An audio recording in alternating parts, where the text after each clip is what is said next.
Assalamualaikum warahmatullahi wabarakatuh.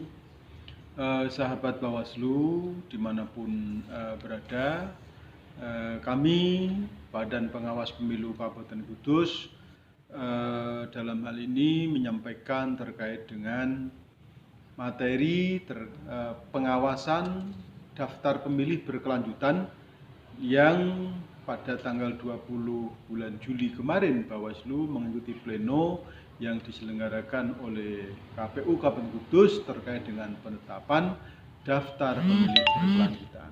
Nah, daftar pemilih berkelanjutan di amanah Undang-Undang 7 2017 di pasal 94, kemudian di pasal 100, kemudian di pasal 104 diterangkan bahwa KPU berkewajiban melakukan pemutakhiran daftar pemilih berkelanjutan. Tentu menurut amanah undang-undang bahwa Bawaslu juga berkewajiban melakukan proses pengawasan atas apa yang dilakukan oleh KPU terkait dengan penetapan daftar pemilih berkelanjutan.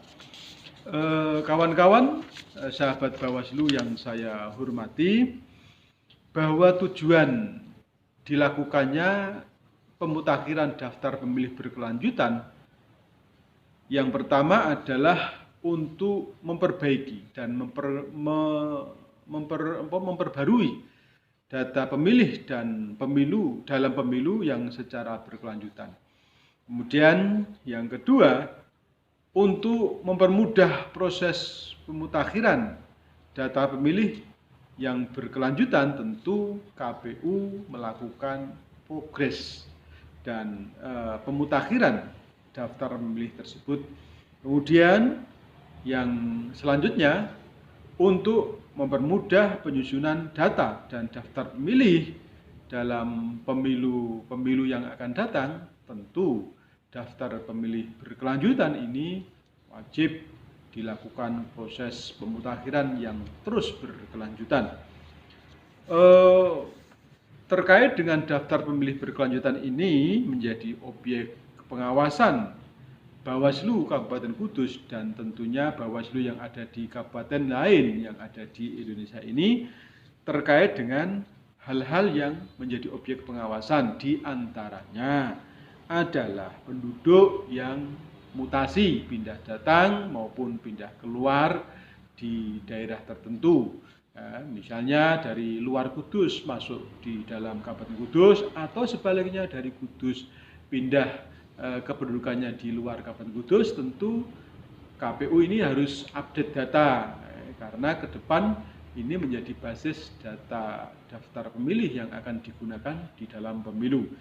Kemudian yang kedua adalah Bawaslu memastikan KPU telah mengupdate data, terutama daftar pemilih pemula yang dulu pada pemilu 2019 belum menjadi bagian dari pemilih, kemudian pasca pemungutan dan penghitungan pada pemilu 2019 itu masuk sebagai salah satu pemilih, ya tentu harus diupdate datanya oleh KPU, dan ini menjadi data yang harus dilakukan pemeliharaan. Kemudian selanjutnya Bawaslu juga melakukan proses pengawasan terkait dengan data yang ada di KPU bagi pemilih yang dalam pemilu kemarin berstatus sebagai masyarakat sipil yang memiliki hak pilih, kemudian pasca pemilu mereka berpindah status menjadi TNI maupun menjadi Polri, karena anggota TNI dan anggota Polri itu tidak memiliki hak pilih, maka tentu ini juga harus diupdate datanya oleh KPU dengan melakukan koordinasi dengan kedua instansi tersebut, baik itu di tingkat kabupaten, provinsi maupun bahkan di tingkat pusat. Kemudian selanjutnya terkait dengan daftar pemilih yang meninggal dunia. Nah, mungkin dalam pemilu 2019 kemarin masih berstatus memiliki hak pilih karena masih hidup, kemudian pasca pemilu hingga ke depan ada penduduk yang tidak memiliki syarat atau memenuhi syarat sebagai pemilih atau PNS karena meninggal dunia, tentu KPU harus melakukan update data dan pemutakhirannya. Kawan-kawan, sahabat Bawaslu yang saya hormati, bahwa pemutakhiran daftar pemilih berkelanjutan ini tentu dilakukan secara periodik oleh KPU sebagai penyelenggara pemilu. Mungkin dan menurut undang-undang atau semacam edaran yang dikeluarkan oleh KPU untuk tingkat kabupaten, proses pemeliharaannya dilakukan pleno dan rekapitulasi setiap bulan sekali. Kemudian di tingkat provinsi dilakukan rekapitulasi dan pleno setiap 6 bulan sekali. Sementara di tingkat pusat KPU RI pelaksanaan pleno dan rekapitulasi dilakukan 6 bulan sekali. Kawan-kawan semuanya yang saya hormati, tentu kita harus memperkuat dan mengingat prosedur dan syarat pemilih menjadi bagian dari pemilih di pemilihan umum penduduk yang masuk menjadi bagian dari yang bisa menggunakan hak pilihnya di dalam pemilu adalah yang pertama telah genap berusia 17 tahun pada saat pemungutan suara pada hari H itu.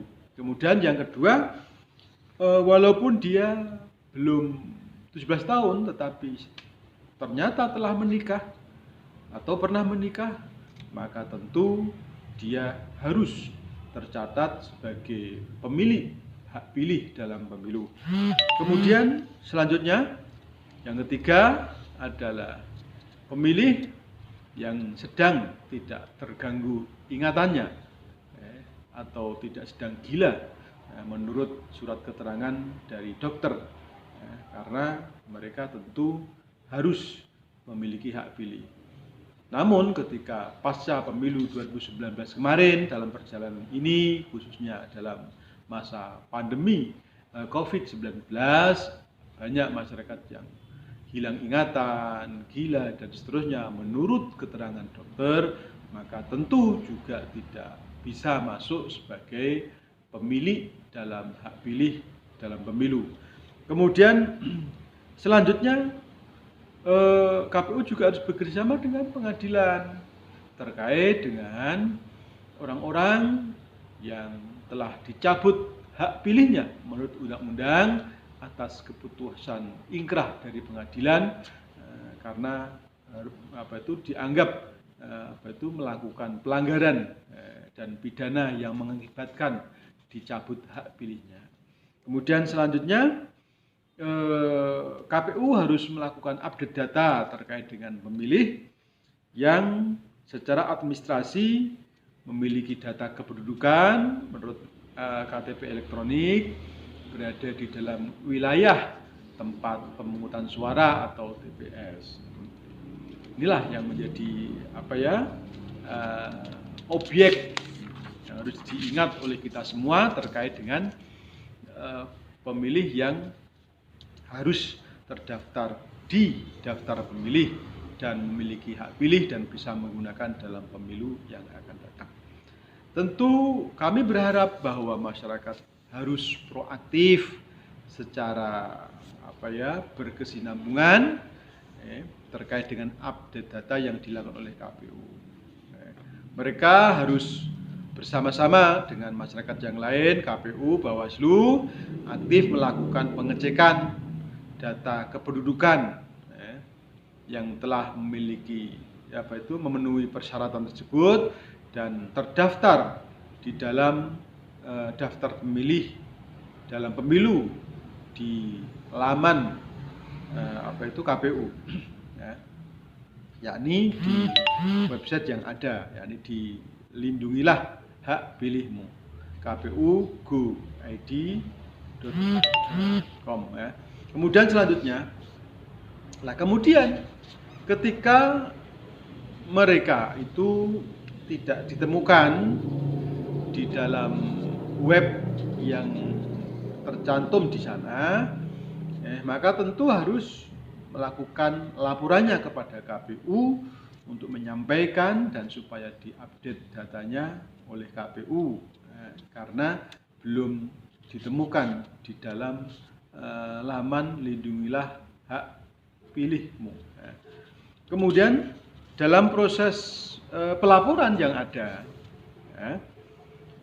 KPU tentu ada metode atau cara yang dilakukan, diantaranya laporan secara langsung, kemudian laporan secara online. Apa itu secara langsung? Tentu masyarakat harus datang secara pribadi dan langsung ke KPU untuk melaporkan bahwa namanya belum terdaftar dan tercantum di web KPU Lindungilah Hak Pilihmu, kpu.go.id itu ya.